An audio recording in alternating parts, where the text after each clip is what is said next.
Right, so hello, long time no see, yet again.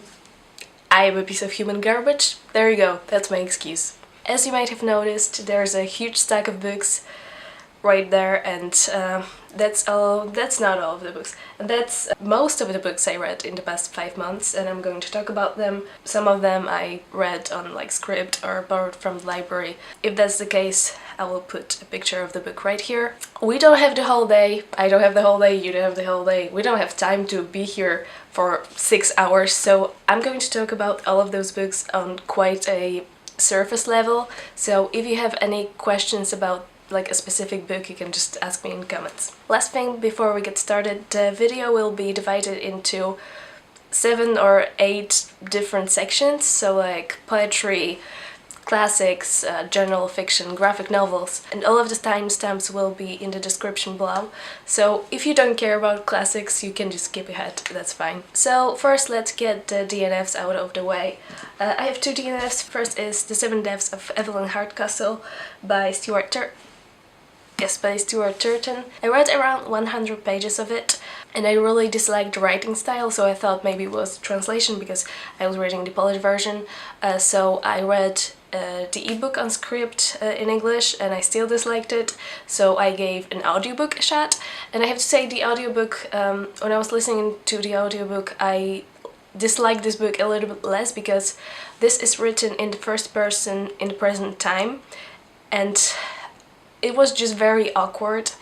And I normally don't mind that kind of like narrative, but here it's also like a debut novel, and it definitely read like a debut novel. Like, it was just very awkward. And like I said, when I was listening to it on an audiobook, it was a little bit better because it just felt like I was listening someone telling me a story. But still, I couldn't get past the writing style. The premise sounded super interesting because it's a trope that I really like. So like reliving the same day over and over again. This guy wakes up at this like party, and a woman is murdered, and he's waking up each day in a different body of someone at the party, and he has to figure out who killed that woman, basically. So sounded interesting, but just I couldn't get past the writing style, so I DNF'd it.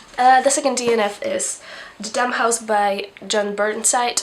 This is not like a definite DNF. I might come back to this book later because I only read like 30 pages. This is about a guy who like does experiments on like animals and children.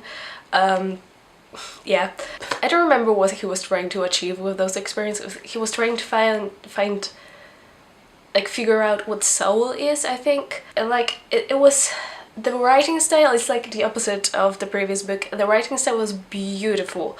It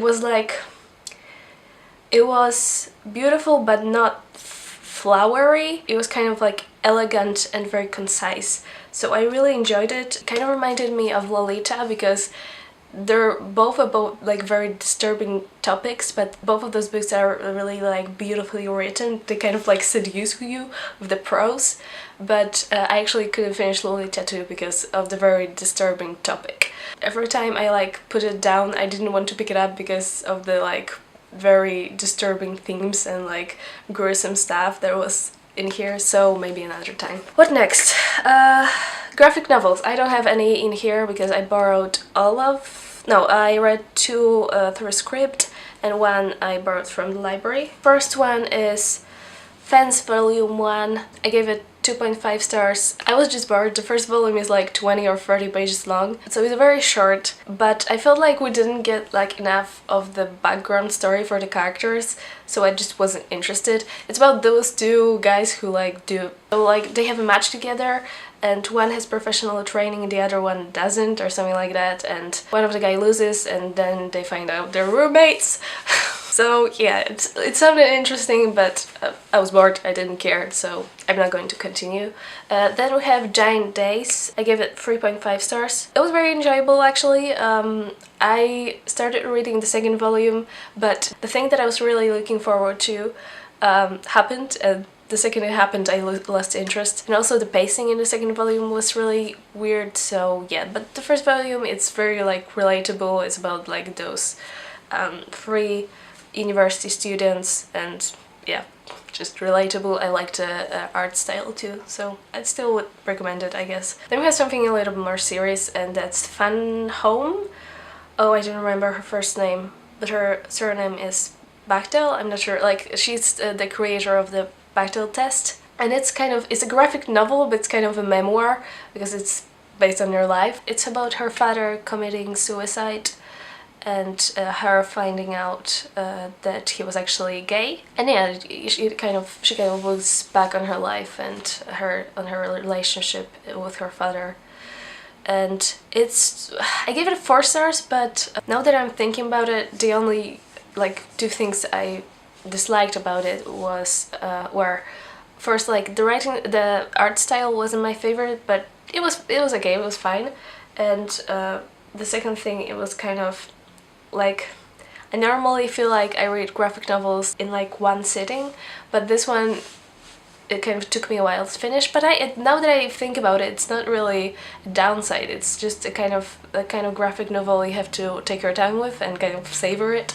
It's really like beautifully written. Like, aside from the dialogue, there in like each frame there's like a text, and there's a lot. It's really beautifully written, and there's a lot of literary references. Yeah, I don't know, I would definitely recommend it. Then we have some poetry. First one would be Even This Page is White. I don't remember, I have all of the titles written down in my notebook, but I didn't write down any of the authors' names, so it will be on the screen. So, Even This Page is White, I give it 3 stars. It talks about very important issues. The author is transgender, and she talked about that and racism, and I found those topics important, but the kind of format, just this style of poetry wasn't my favorite, but it was fine, 3 stars, so that's pretty good.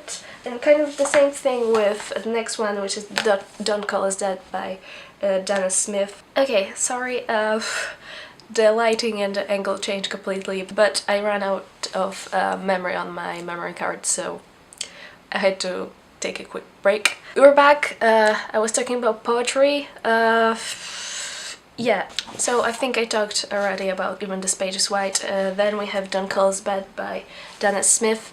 This also talks about very important issues like racism, homophobia.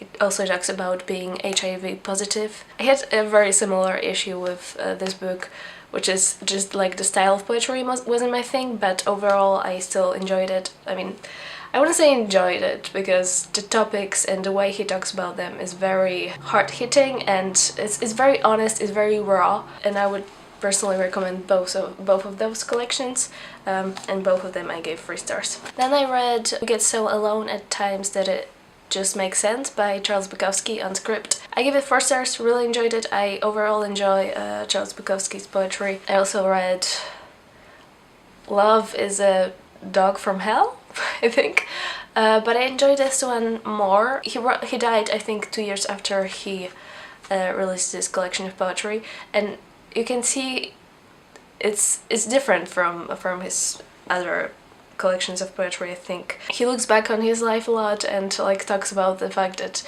people still expect him, like he was, I don't know, like 70 years old at this point, and people still expected him to write about like prostitutes and like being an alcoholic. I mean, he probably still was, but yeah, he was definitely like looking back a lot on his life, and it was still pretty like, you know, vulgar and straightforward, so just how Charles Bukowski poetry is, and I very much enjoyed it. Then we have 2 collections of poetry, both by Wisława Szymborska. She's an author of A View with a Grain of Sand, which is a collection of poetry that won a Nobel Prize in 1996, I think. Her poetry is pretty, even though she's a Polish author, her poetry is pretty accessible, I think.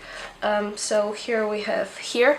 So this one is translated into English too, so this is the original, this is the translated poem. Really enjoyed it. I think Wisława Szymborska's poetry is very easy to understand, and she's soft-spoken, but she's witty, but not in a mean way. It's just all very well balanced. And oh, and also we have Enough. I don't think this is translated, but overall I think her poetry is pretty accessible. This is actually her last collection of poetry, and she didn't finish it, so she had to deal with the publisher that she was going to publish it, and I feel like the title of the collection, Enough, is very telling. So she knew this would be her last collection of poetry, and she died before she finished all of her poems. So actually half of this collection is the poems that she sent to the publisher, and the rest is kind of like things she wrote that they think she was writing for this collection. Now, the editor's notes here were just made me cry, I don't know why. So overall I gave here 4 stars and Enough 5 stars. So that's all of the poetry. Now let's talk about plays. I only read 2 plays, both by Oscar Wilde. The first is Salome and the second one is An Ideal Husband. Salome I actually had to read for class, which is surprising because I'm a sociology major, but it was kind of for a class outside of my major. And yeah, I had to do a presentation on Salome. It's kind of Salome was a biblical figure, so Salome is set in like biblical times. This is kind of a retelling of like, I'm not sure if you could call it a retelling, but it's based on Salome's story. I gave Salome 3 stars. It was full of like symbols and like metaphors. It was fine, just not my favorite. It was very different from other plays by Oscar Wilde that I've read. And An Ideal Husband I gave 4 stars. I love Oscar Wilde's sense of humor, so I just love his plays. Okay, should we go for classics now? Let's do it. First we have The Awakening by Chopin. I only give this 4 stars. I actually was spoiled when it comes to the ending of this book by a book called The Story Life of F.J. Thackeray, which I'm going to talk about later. So in that book there is a spoiler for The Awakening, and I feel like because of that it was just not as impactful as it could have been, and I was just so...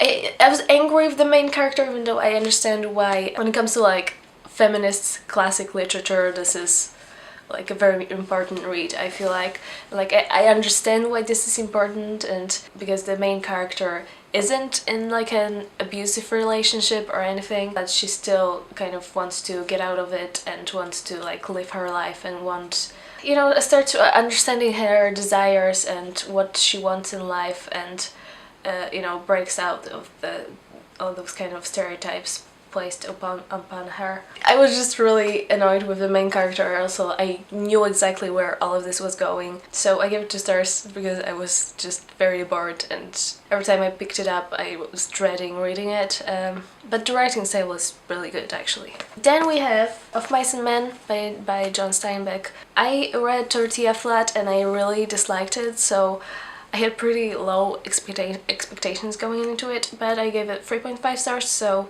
not bad. Not sure if I'm going to read anything else by John Steinbeck. The ending surprised me. I really don't have much to say about it, but yeah, it was fine. Okay, then we have Murice by E.M. Forster. How do you pronounce that? Murice? Murice? Murice? This is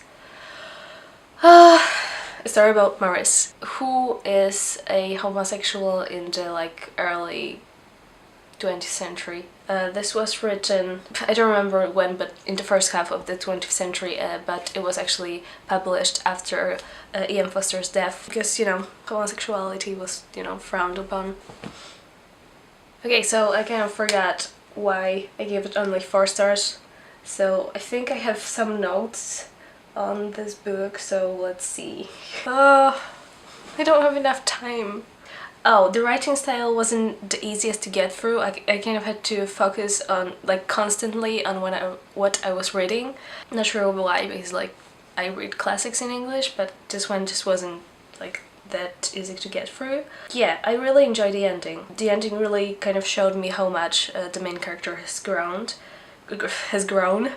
and yeah, Murice was kind of an unlikable character and like kind of boring too. I really appreciated the author's note at the end of the book. It made me realize how much of a pretentious asshole Clive was. But yeah, 4 stars, really good. Then we have Villette. Yes, we have Villette. This one I remember clearly. I talked about it a little bit in my best books of 2018. I still gave it only 4 stars because the first half was dreadful. Okay, first of all, we don't really get much of a backstory to the main character, Lucy Snow, and I heard it's because Lucy Snow is it's based on Charlotte Bronte's life, so I don't know, like we don't get much of a backstory there, and I felt very distant throughout like the first half of the book, and also there's a lot of French in this, so you have to like, there's like just pages and pages of people talking in French, so you have to like go back to the end of the book, and like if you don't understand French, like I do, I mean I don't, whatever, you know what I'm trying to say, you just have to like move like back and forth between like the beginning of the book and the end of the book, and it was just so annoying, and it was weird because she could have written everything in English and we just could have, because the Lucy Snow like moves to Belgium? I don't remember. Where do I speak French out in France? Okay, I'm dumb. Whatever. I'll Google it where she went. Yeah, we could have just assumed everyone was speaking in French, but she was kind of switching between French and English, and it didn't make sense because it's not like the characters were switching between English and French. They were constantly talking about in French, but Charlotte just wanted to throw some French in there, and then we would go back to English, and it didn't make sense. It was so annoying. So I like low-key hated the first part, but then I kind of realized I really care about Lucy Snow in the middle. But in the middle I realized I really cared about her, and the second half was so much better. It's about Lucy Snow, who is a governess, and she moves to a country I don't remember. I'll put it on the screen. And yeah, she's struggling for independence. The big part of this book is a story about unrequited love, actually, and I really thought it was very interesting. It was really nicely portrayed, in my opinion. I loved the ending, but it was pretty tragic, and I had to reach for books that would make me like happy, because I was just depressed for like 2 weeks after I finished this book. I don't know, like Charlotte Bronte was like, oh, you like happy endings? Well, sucks to be you. So I don't know, if you can get through the first part, I would say it's really worth it in the end. So like, pull through. I think you won't regret it. And the last one is a reread. Is that true? Oh no, I skipped one. Jesus. Okay, I also read a collection of short stories by an author I don't remember. It's called What We Talk About When We Talk About Love. I gave it 3.5 stars. It was weird because I felt like I enjoyed them, but I felt like there was more to the story. But when I read like explanations of like some of the short stories online, there really wasn't more to the stories than I felt. Like I understood everything that I had to understand, but I felt like there was more to them, but there wasn't. I don't know, they were fine. So I gave them 3.5 stars. And then we have a reread, which is Pride and Prejudice. I gave 5 stars. It was great. It's the first time I reread a book other than, you know, Harry Potter, and it was amazing. I'm really looking forward to rereading more of like my favorite books in 2018. Okay, what next? So let's go with general / literary fiction, and in that category we have series. So let's go series first. So first we have The Book of the Unnamed Midwife by Meg Allison. I gave it 3 stars. Do I still have my laptop on my lap? I sure do. The premise sounded super interesting. It was like a crossover of Station 11 with The Handmaid's Tale. I was like, that sounds amazing. It's about a midwife who like survives an apocalypse where like most of the women died and they can't have children anymore. It's about her surviving in this post-apocalyptic world. It reminded me a lot of Station 11, but just worse. I don't know, it was fine. It's a part of a series. It has the kind of similar kind of hopeful ending. It just wasn't mind-blowing, so I am not going to continue with the series. Then we have the last book in the Harry Potter series, and that is Harry Potter and the Deathly Hallows. I give it 4 stars. It was a little bit underwhelming. Most of the time we were outside of Hogwarts, and you know, there's a lot of dark shit happening. And yeah, the ending was not the greatest, but it was very bittersweet in my opinion, and yeah, 4 stars. Then you have Birdtown, and it also made it to my best books of the year list, and I give it 4.5 stars. No, I will not give you a synopsis, I suck at that. So I enjoyed it. Sometimes it like tried to be a little bit too deep and it felt a little bit cliche, but I still very much enjoyed it, and am going to continue with the series. Did the paperback already come out? Or so is it a duology? I feel like there's going to be a third book in the series, I'm not sure. But nevertheless, Benji is my boo and I love him. I'm going to read the second book soonish, I hope. What next? What next? Okay, so we're done with series? Okay, so general fiction / literary fiction. Oh boy, okay, so we have probably the worst book of the year so far for me. Normal People by Sally Rooney. This was quite dreadful. I hated both of the characters. I didn't find it like relatable at all. I like the ending. This is the only reason I give it 2 stars and not 1 star. I don't want to spoil it for you, but yeah, I felt the ending was very realistic. That's what that's all I'm going to say. But throughout the whole book, I wasn't rooting for, because it's about a couple that know each other from high school. What do you call that? Secondary school? College? I don't. Wait, they're from Ireland. Is it different? Which island are they from? God fucking damn it, Anya. They knew each other when they were teenagers and they start dating. And throughout the years they were dating kind of on and off. When they were teenagers, actually they had to keep their relationship hidden because of dumb shit, and it didn't make sense, it was stupid. There's a lot of, you know, it's about misunderstandings and like miscommunication and like not being able to fully understand why people do the things that they do, and thinking they have ill intentions when they don't, and you know, like, that's fine, but I hated the characters. I didn't want them to end up together, and the writing style also wasn't that great. There were some sentences, I actually underlined some of them. Where are they? I don't know, there were just sentences that sounded very awkward and like didn't make sense to me, and it's not because English is my second language, they didn't make sense, okay? I will link a review down below of someone who like brought up like specific sentences that didn't make sense in their opinion, and I remember reading that review and being like, yes, thank you. Oh, the singer's gone. You know what? Throughout this whole video I was like going from like lowest rated books in the specific category to like highest rated book, but I'm going to talk about books that I gave different ratings to together because it's by the same author, and that's Emily St. John Mandel. First we have Last Night in Montreal, and second book is The Singer's Gun. The Singer's Gun I gave 2 stars. Last Night in Montreal I gave 4 stars too.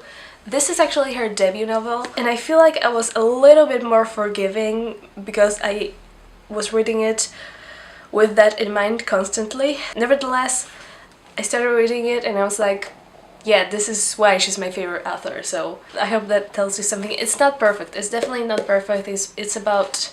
oh, it's kind of hard to say. Okay, so if you didn't know, Emily St. John Mandel is one of my favorite authors of all time, especially like when it comes to like modern authors, and she tends to write, aside from Station 11, she tends to write, I don't want to say crime novels, it's more like literary fiction with like mystery element, because it definitely doesn't read like thrillers or like mystery, like your traditional mystery novels. You're not very much on the edge of your seat. The events kind of unfold very slowly, and it's definitely more about the characters and their journeys, and I really enjoy that. Last Night in Montreal, it's technically about a kidnapping, but it's about so much more. She talks about the importance of language and like about dying languages. That was so interesting. The Singer's Gun is about human trafficking, but it's like, it's just the tip of the iceberg. It's about so much more. Both were very